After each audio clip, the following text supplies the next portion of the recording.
somehow, psychologically, emotionally, spiritually, there is a connection between the way the witches look at the world and how Macbeth looks at it. And maybe that's why they handpicked Macbeth for their foul purposes.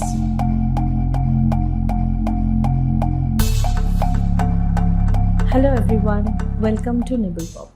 As promised, we are going to start today with our textual reading of Macbeth by William Shakespeare.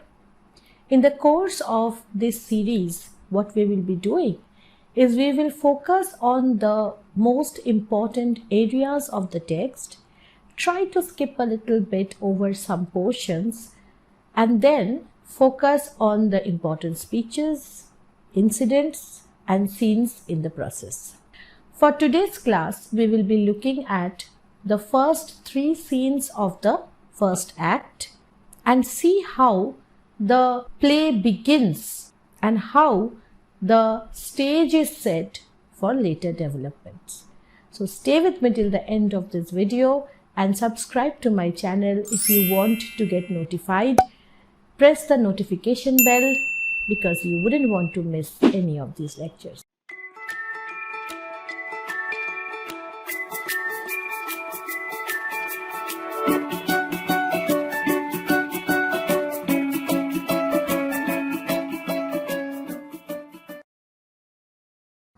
When we look at the first scene of Macbeth, we will see that Shakespeare does not introduce us to any of the main characters of the play in the first scene, let alone the hero. This is usually a common technique that he adopts in his tragedies, where we hardly see the hero arriving on stage in the first scene. The first scene is more like a prologue. It kind of sets the stage for us, creates a kind of a backdrop against which the story builds up. Now, if you have already watched the video where I have given you the story of Macbeth, you would understand that the story of Macbeth begins with the prophecy of the witches. But the first scene does not show us any human characters. The first scene is all about these weird sisters. So first we will look at what this scene is about and then try to analyze how this opening scene is important. Scene 1, an open place. In some of the editions, the word heath is used. So it's an open space, it's a heath land, it's a barren place where you don't find many vegetation. In some of the editions, the word witch is used in place of weird sisters. Now, if you look at the original manuscript, you will find that Shakespeare intended the word weird sister to be used instead of witch. But since the two words started to mean the same in the coming centuries, therefore now these characters, these 3 characters whom we see on the first scene, they are referred to as witches by some editors. Now, before the witches arrive on stage, we hear thunder and we see lightning. So, a kind of a background is set where you have some premonition of something evil that is going to happen, a disruption of order, which is symbolized by thunder and lightning. We see 3 witches entering and speaking to each other. One of them says, "When shall we 3 meet again, in thunder, lightning, or in rain?" The other person replies, "When the hurly-burly is done, when the battle is lost and won." So they are planning to meet again. And according to the second witch, they are going to fix their appointment on a day when a certain battle is lost and won. Now, you might think that how can something be both lost and won? Well, it can be if you are not a participant. If it is not your battle, then 2 people fighting each other is something not related to you at all. Then in that battle, one person loses and another person wins. Therefore, the witches from the very beginning, they establish the fact that they are not integrally connected to the events happening in the play. Alright? So they are distancing themselves from the world of men, where men fight amongst each other, someone loses, someone wins, and they don't care at all. That will be the set of sun. So they are talking about a particular battle which is being fought, and they are going to wait for it to end to meet again. Where the place? Upon the heath. So they are now setting the place of meeting. There to meet with Macbeth. So they are planning to meet a person called Macbeth. Then they hear the sound of their pets calling them, and the first witch replies, "I come, Grey Malkin."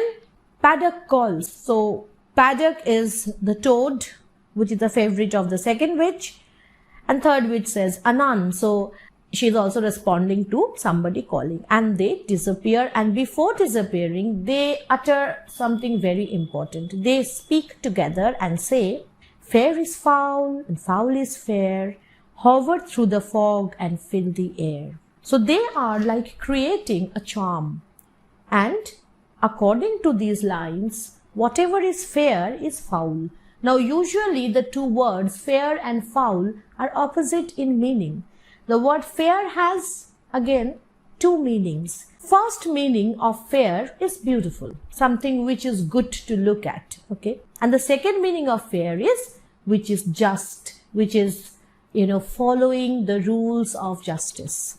And the opposite of both these meanings is foul. One meaning of foul is something which is not very good for your sense organs. You don't want to watch or see or smell something which is foul. And at the same time, foul also refers to something which is not justified, something which is not fair. But in these lines, we see that the witches are saying fair is foul and foul is fair. In the same way that a loss and victory are the same things to them, fair and foul are also same things for them. It doesn't matter to them which rules they play by. Their concern is they need to only fill the air, something which is polluted, something which is unclean, to move about. Now this opening scene creates a kind of an ambience where you begin to expect things which is not very natural. You begin to have some preconceived notions about the philosophy of the play, as if these supernatural entities or the weird sisters, they begin to manipulate the audience into believing that this play is not just about human world, but human world in constant connection with the subhuman or the supernatural world. Another thing which I want you to focus is the word weird sister. Now the word weird, if you look at the Old English origin of the word, it basically means fate, fortune, fate. And weird sisters were the sisters of fate who used to weave the fortune of men on this earth. So from that point of view, weird sisters are not evil. But why are these weird sisters transformed into evil figures here? Because somehow we will relate human fall, human misery with the actions and words of the weird sisters. Another thing which I want you to notice is that when the weird sisters speak, they speak in rhyme. Mostly they speak in rhyme. Now, Shakespearean tragedies are written in blank verse. In blank verse, there is no scope for any rhyme as such. Alright? But we will see that in making these witches speak in a particular kind of diction which is not used by other characters, somehow Shakespeare is, from the very beginning, establishing the fact that these weird sisters, they are different from the world of men. Right after this, the witches vanish and we have scene 2. Although scene 2 is important from the point of view of action, but if we simply skip through the scene, knowing what happened, it will suffice for now. In scene 2, we see that Duncan gets to know that the battle which was being fought by Macbeth and Banquo, in that battle, Macbeth has won decisively. The rebellious man Macdonald has been taken care of, and Macbeth emerges as a victorious hero. This information is carried to Duncan by a sergeant, and he is rewarded and he is looked after because he himself is very tired after rushing through the great distance. Duncan decides to reward Macbeth for his contribution to this success, and as a reward he decides to promote him to a second thainship. Macbeth, who is already the Thane of Glamis, is now going to be the Thane of Cawdor. So this is what the king announces, and he asks his people to go and carry this message to Macbeth. So this is how this scene goes on, and we mostly see the king expressing his admiration for Macbeth and wishing him success in future. Now we come to the third scene. And why I wanted to teach the first and the third scene together is because these two scenes are integrally connected, separated by the second scene. The third scene is where finally we will see the central character of our play, Macbeth, on stage.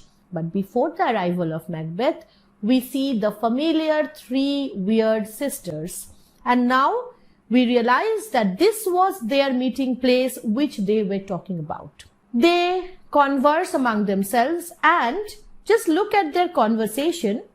Where hast thou been, sister? So one witch is asking another witch where she was. Killing swine. Now usually these kinds of low job is associated with evil people, and so she says killing swine, and then she asks, sister, where thou? And then the first witch replies, a sailor's wife had chestnuts in her lap. Now she is narrating a story that has happened. A sailor's wife, she had chestnuts in her lap, and munched and munched and munched. Give me, quoth I. So when this witch, she saw this woman, this sailor's wife, munching on some chestnuts, she wanted some.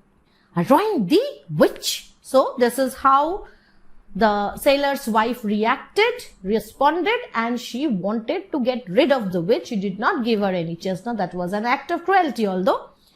And then the witch got very furious. The ram-fed Runyon cries, her husband's to Aleppo gone. Now, because that was a sailor's wife, the witch knew that the husband was away to Aleppo. Master of the Tiger. So the name of that vessel or the small ship was Tiger. But in a sea while thither sail, and like a rat without a tail, I'll do, and I'll do. So you see that rhyme, that rhythm coming back in their words, in their sentences. And she decided that she would be going to that vessel, to that ship, sailing on a sieve. Now sieve is something on which you definitely cannot sail because it has so many holes. But because this witch has magical powers, they can control the elements, the water, the air, the sky and everything. So the witch could easily go and sail on a sieve and reach that man. And she wants to take revenge. I'll give thee a wind. So her friend also wants to participate in the destruction of that sailor, and she will provide the first witch with a wind. Now it was believed that these witches, they had supernatural power to control winds and waves of the seas, and so it wouldn't have appeared very unrealistic to Shakespeare's audience who believed in these kinds of things. Okay, so when you judge a particular set of characters, especially supernatural characters, you have to keep in mind that although Shakespeare had probably a different idea about different things, but he had to adhere to the kind of mindset which his audience had. He was like this director of a blockbuster movie where the director presents things trying to match with the idea and imagination of the target audience. And Shakespeare had a mixed target audience. He was not writing for us to read it and, he was not writing for me to make a video on. He was writing for something to be performed on stage for all kinds of people. And people believed in witches. They believed that they could control the wind and the sea. Anyway, so these witches, they plan to destroy the sailor, and let's look at exactly what they want him to suffer through. I'll drain him dry as hay. Sleep shall neither night nor day hang upon his penthouse lid. So if your face is like a penthouse, it's like a big house, then your eyes are the windows. And this witch is planning to trap this sailor in the sea, where he will not be able to escape very easily, and he will not be able to sleep, and he will turn dry, because although he is afloat on the sea water, which is not at all drinkable, is going to make him feel more and more dry. Okay, so this is the torture they are deciding upon. Anyway, so what we see here is that on one hand, they are hated by human beings, and perhaps that becomes kind of a stimulus, kind of a motivation for them to act in the evil ways. So they try to fashion it in the form of a revenge, but we see that they are always trying to establish their difference from the world of human beings. And then when they hear people arriving, what do they say? They speak together again. And whenever they speak together, they are like, doing this ritual together, this magical moment where they are trying to weave a charm. And how are they using the words here? The weird sisters, hand in hand, posters of the sea and land, thus do go about, thrice to thine, and thrice to mine, and thrice again to make up 9. Peace, the charm is wound up. So they try to use this expression thrice, 3 times, as if they are invoking some kind of charm, some kind of supernatural power by the use of these words. And then a brave man entered the stage. The brave man who is described with such eloquent words in the previous act by Duncan and his men. And notice the first word that Macbeth utters when he enters the stage. So foul and fair a day I have not seen. So we see a man who is using the 2 words, foul and fair, in the same sentence. Who else did this? The weird sisters in the first scene. I will remind you of these little things later on, but try to remember these points. The beauty of Macbeth is, when you read Macbeth or when you just watch it being performed, the lines appear to be quite normal. But as you read further and further, as you watch more and more, you would realize that the lines, they will make you remember lines spoken earlier. The incidents will make you remember something which has happened long back in the same play. And this may be called dramatic irony. This may be called somehow connecting 2 things without realizing that they are connected. Macbeth, when he says, so foul and fair a day he hasn't seen, he doesn't know that the same expression was used by the witches. But we as audience know this.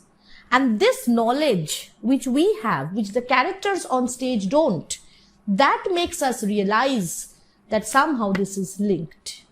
Somehow, psychologically, emotionally, spiritually.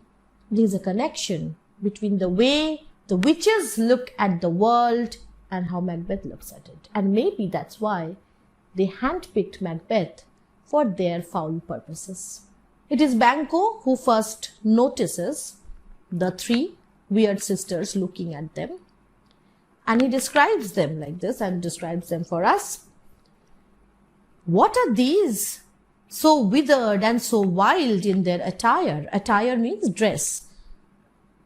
That look not like the inhabitants of the earth and yet are on it. So they don't look like they belong here, but they are standing on the earth. So this is very weird in a way. Live you. So when you read Shakespeare for the first time, you encounter some difficulty with the language. Because when Shakespeare was writing, at that time, this was the way in which people spoke. Because he was not writing for the academia. He was writing for the masses. And this is how they spoke. English language has evolved over time. We have seen in our philology classes that English language has been under so many influences. When Shakespeare was writing, this was the standard English. But if you read aloud, you will realize that if you give the correct pauses and if you concentrate a bit, the text will not be very difficult for you to understand. Let's come back to the text. Live you, which means, are you alive? Or are you aught that man may question? Or are you something which you are not supposed to understand? You are supposed to question. You seem to understand me. Now, while Banquo is speaking, he is also describing what the witches are doing. So, although we are not seeing this performance in front of us, we can sense that while Banquo is speaking, the three women, or weird sisters in that way, they are not exactly women, they are performing somehow. They are participating in his speech and he is responding. What does he say here? You seem to understand me by each at once her choppy finger. Choppy means thin, shriveled finger, laying upon her skinny lips. So while Banquo is speaking, they are directing him to keep quiet. You should be women. So you look like women in a way. And yet your beards, so they have beards. They do not have the look of women in that way. So they do not match with the convention or conventional idea of woman. So they are always somehow different from what you think conventional. And yet your beards forbid me to interpret that you are so. So you look like women, but you are not women. And then Macbeth, he urges them to speak. Speak if you can. What are you? They do not answer him as to what they are. They answer him in a different way. They actually greet him. How they greet him? The first witch says, all hail Macbeth, hail to thee, Thane of Glamis. Now, hail means, you can say kind of a hello. It's like greeting somebody in a respectful way. So, hail to thee, Thane of Glamis. Fine with it. Macbeth is Thane of Glamis. Thane means, as I have already told you, he is like a ruler under the king. Second one says, all hail Macbeth, hail to thee, Thane of Cawdor. Third one says, all hail Macbeth that shall be king hereafter. But before Macbeth's reply, we have Banquo's reply. Good sir, why do you start and seem to fear things that do sound so fair? Now, from this speech of Banquo, we can understand that Macbeth is appearing, in a very shocked manner. He is, startled by what has been told. And Banquo is saying that why are you behaving in this way? They are only saying good things, that you are going to get another position as a Thane of Cawdor. They are prophesying that you are going to be the king. So why are you looking so perplexed, so disturbed? In the name of truth, are you fantastical, or that indeed which outwardly you show? So he is now addressing the witches. In the first line, he addresses Macbeth. In the second line, he's addressing the witches, that are you imaginary or do you really have any substance in you? My noble partner, you greet with present grace. So present grace means the present position. Macbeth is at present the Thane of Glamis. So he is saying that you greet with present grace and great prediction of noble having. So you are predicting that he is going to have something more of nobility. That is, he is going to be the Thane of Cawdor, which is like a noble having, and of royal hope. And finally, he is going to be the king, which is a royal hope. All right. So he says that you have predicted so many good things for my friend, that he seems rapt withal. And after listening to what you had to say, my partner, he is totally, he's wrapped up in that imagination that is going to be something great. To me, you speak not. Now this happens. You see, when you see that somebody is, predicting something for someone in front of you, you feel like asking the person about your future as well. It's a common human tendency. And that is what Banquo is exhibiting here, nothing unnatural in it. He also wants to know about himself. And what do the witches tell him? Hail, hail, hail, lesser than Macbeth and greater. Not so happy, yet much happier. Thou shalt get kings, though thou be none. So all hail Macbeth and Banquo. Banquo and Macbeth all hail. What kind of a prophecy is this? With Macbeth, they were pretty specific. It is like as if they didn't have any plan beforehand about Banquo and kind of just made up something on the go and simply confused him more. The only fact which they stated is that Banquo is never going to be a king, but his children or his son will be the king. So that is the only fact they give him. Now, I want you to look at these three statements which the witches have made for Macbeth. They have called him Thane of Glamis, which he is. They have also called him Thane of Cawdor. Now, while they are calling Macbeth the Thane of Cawdor, hasn't the king in scene 2 already decided to promote Macbeth to this post?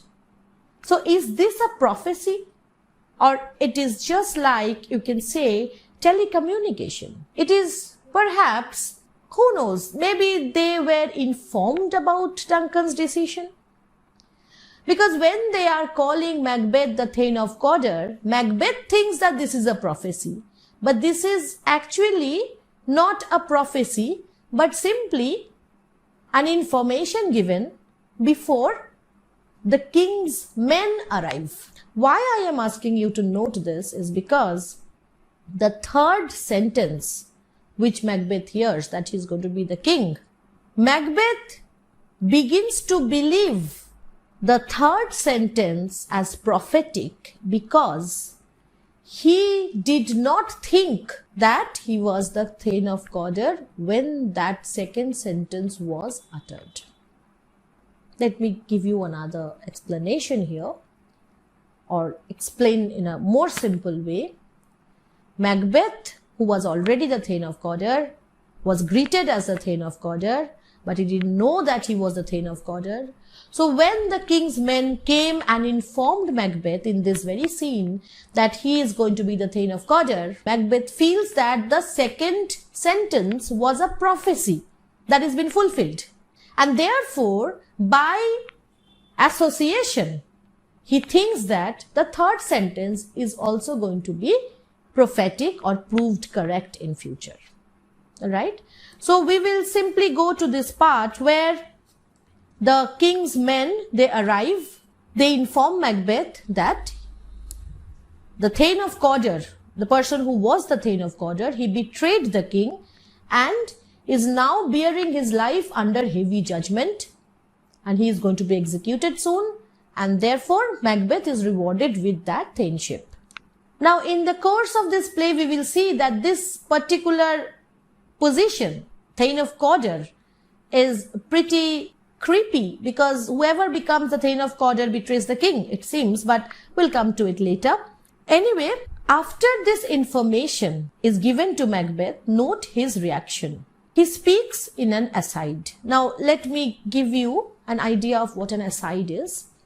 Aside is where there are many characters or more than one character on stage, but one character, he or she, speaks to himself or herself, and his words are not heard by anybody on stage. His words are heard only by the audience. There's a difference between the words soliloquy and aside. Soliloquy is where a character is on the stage all alone, I repeat, all alone, no other characters are present, and this person is speaking aloud whatever is going on in his mind. It comes from the word solo locus. So, soliloquy is something where you have one character on stage speaking to himself or herself. And why is it important? Because it helps us understand what is going on inside the mind of the character. Aside is also where the speaker is speaking to himself or herself, but here, obviously, because the person is present along with other characters on stage, asides are very short statements, usually 1 to 2 sentences at the most, whereas soliloquies can be, pretty large and big. Here, Macbeth is using an aside, and he is speaking in aside and then speaking aloud to other characters. So he is switching between the two modes. So you have to be careful about where he is speaking to himself and where he is speaking to Banquo or the people who have come to greet him. Glamis and Thane of Cawdor, the greatest is behind. So after he hears the announcement, he says this, and then he speaks aloud to Ross and Angus. Thanks for your pains. And then he speaks to Banquo. Do you not hope your children shall be kings? When those that gave the Thane of Cawdor to me promised no less to them. So he is asking Banquo that these witches whose prediction has given me this Thane of Cawdor position, they have promised that your children will be kings. But hey, 1 second. Who has given him this position of Thane of Cawdor again? Have the witches given him this thaneship? So far as I remember, it was Duncan who rewarded Macbeth with, this reward of being the Thane of Cawdor. But you see, the moment he uses this expression that they who gave the Thane of Cawdor to me, he is deliberately trying to suppress any gratitude which might have been there in his mind because of this reward. He clearly, openly says that his loyalties, his gratitude is not necessarily going to be with Duncan because he does not believe that Duncan gave it to him anyway. It is the witches who gave this position to him, and so he is grateful to the witches. We will come to the consequence of this thought process later on. Banquo uses a very important piece of logic here. He says, that trusted home might yet enkindle you unto the crown. So if you trust them completely, then you're going to be the king as well. That is the complete prophecy. But then he uses warning words. And what does he say? But it's strange and oftentimes to win us to our harm. The instruments of darkness tell us truths. So he knows that the weird sisters are the, incarnation of evil forces. And evil people, they often try to convince us with small, insignificant, true things only to betray us later. Which means that he knows that these witches are trying to convince Macbeth about the truthfulness of their statement because, according to their greetings, Macbeth was the Thane of Cawdor and that has been proved true. But these truths are told only to betray him later. And what does he say? The instruments of darkness tell us truths.